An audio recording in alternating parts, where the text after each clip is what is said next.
Hello everyone, আসসালামু আলাইকুম। Mercedes বেঞ্জের আরও বেশ কয়েকটি বাস যুক্ত হয়েছে অরিন ট্রাভেলসের বহরে। এবার একসাথে প্রায় 8 ইউনিট মার্সিডিজ বেঞ্জের নন এসি বাস যুক্ত করেছে তারা। বর্তমানে বাংলাদেশের রাস্তায় চলাচলরত বাসগুলোর ভিতরে সবচেয়ে বেশি মার্সিডিজ বেঞ্জের ওয়েব 1623 মডেলের বাসের অধিকারী বাস কোম্পানি অরিন ট্রাভেলসই বলা যায়। ঢাকা থেকে জয়পুরহাট হিলি, ঢাকা থেকে গাইবান্ধা এবং ঢাকা থেকে রংপুর রুটে মার্সিডিজ বেঞ্জের নন এসি বাসগুলো দিয়ে তারা তাদের সার্ভিস শুরু করেছে। 1623 মডেলের এই বাসগুলো ডে বাই ডে বাংলাদেশের মার্কেটে খুবই জনপ্রিয় একটি প্রোডাক্টে পরিণত হয়েছে। সাধ্যের ভিতরে বাসের প্রাইস থাকার কারণে সবগুলো অপারেটরের সুযোগ রয়েছে মার্সিডিজ বেঞ্জের বাসগুলো তাদের ফ্লিটে অ্যাড করার। As you know, world wide Mercedes Benz একটা হিউজ বাস ব্র্যান্ড। এইখানে আপনার মার্সিডিজ বেঞ্জের নাম শোনা মাত্রই আপনার কোম্পানির স্ট্যান্ডার্ড অনেকটাই আপগ্রেড হবে, যার কারণে বর্তমানে কোম্পানিগুলো কিন্তু এই সুযোগ ছাড়তেছে না। সুযোগ পেলেই যে কোনো কোম্পানি মার্সিডিজ বেঞ্জের এই বাসগুলোর উপরে ঝাঁপিয়ে পড়ছে। 1623-এর মিনিং দাঁড়াচ্ছে 16 টন এই বাসটা ক্যারি করতে পারে, 230 হর্স পাওয়ার জেনারেট করতে পারে। এখন আসি শুধুমাত্র মার্সিডিজ বেঞ্জের কোম্পানি ব্র্যান্ড ভ্যালু বাদেও এই বাসে আপনারা কি কি আসলে সুবিধা পাবেন কিংবা এক্সট্রা কি কি ফ্যাসিলিটি পাবেন, যার কারণে এই বাসগুলো বাংলাদেশের বাস মার্কেটে খুব বড় একটা জায়গা দখল করবে। দেখেন, 230 হর্স পাওয়ার যেটা বাংলাদেশের নন এসি সেগমেন্টে খুব কম সংখ্যক বাসেরই আছে। আপনি হিনো ওয়ানজে বলেন, মিৎসুবিশি ফুসো বলেন, ইসুজু বলেন কিংবা অশোক লেল্যান্ড বা আইশার যে কোম্পানি বলেন না কেন, ম্যাক্সিমাম বাসের যেটা হর্স পাওয়ার সেটা 180 থেকে 210-এর ভিতরে। তবে 230 হর্স পাওয়ার কারণে এই বাসটা মালিকদের পছন্দের তালিকায় অনেকটা এগিয়ে থাকবে।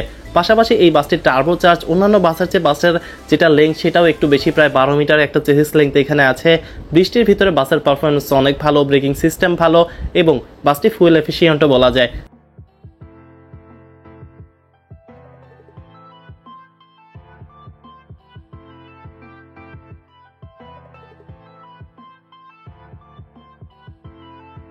প্রথম লটের এই হোয়াইট পেন্টার মার্সিডিজগুলো নিয়ে সাকসেসের কারণে অরিন ট্রাভেলস কিন্তু আরও মার্সিডিজ বেঞ্চে অ্যাট্রাক্টেড হয় এবং আরও বেশি বাস নিয়েছে। আপনারা সম্প্রতি জানেন যে স্টারলাইনের বহরেও কিছু এসি মার্সিডিজ বেঞ্চের বাসগুলো যুক্ত হয়েছে, যেগুলোর ভিডিও খুব শীঘ্রই ইনশাআল্লাহ আমাদের ইউটিউব চ্যানেলে আপনারা পেয়ে যাবেন।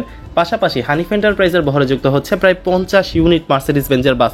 সো ধীরে ধীরে বাসের রিলায়েবিলিটি বাড়ছে, বাসের পার্টস অ্যাভেলেবিলিটির কারণে কিন্তু মালিকরা এই বাসগুলো নিতে স্বাচ্ছন্দ্য বোধ করতেছে এবং যত বেশি আপনার বাসের পরিমাণ বাড়তেছে, বাসের রিসেল প্রাইসও ডে বাই ডে ততটাই বাড়তেছে।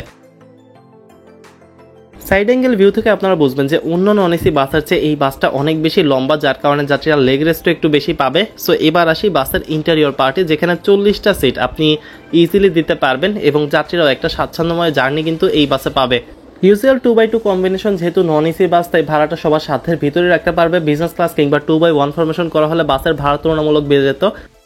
যদিও ডিস্টেন্সের উপরে লং রুটের যে বাসগুলো আছে সেগুলোর ভাড়া ডিপেন্ড করে, তবে আপনি পার্থক্য তখনই পাবেন যখন কেউ একটা ইন্ডিয়ান গাড়ি দিয়ে আপনার 700 টাকা ভাড়া নেবে, অপরদিকে কেউ এই জার্মান মার্সিডিজ বেঞ্জের গাড়ি দিয়ে 700 টাকা ভাড়া নেবে।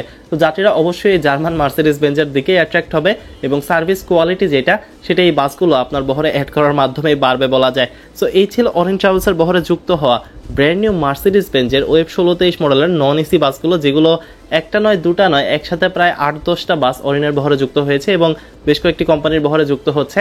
পাশাপাশি অরিন ট্রাভেলসের বহরে কিন্তু আরও বেশ কয়েকটি মার্সিডিজ বেঞ্জের যে অর্ডার আছে সেটা অলরেডি করা আছে। চেসিস আসলে সেই বাসগুলোর বডির কাজও শুরু হয়ে যাবে। পরিবহন জগৎ রিলেটেড যে কোনো তথ্য সবার আগে জানতে চ্যানেল সাবস্ক্রাইব করে পাশে থাকার অনুরোধ রইল।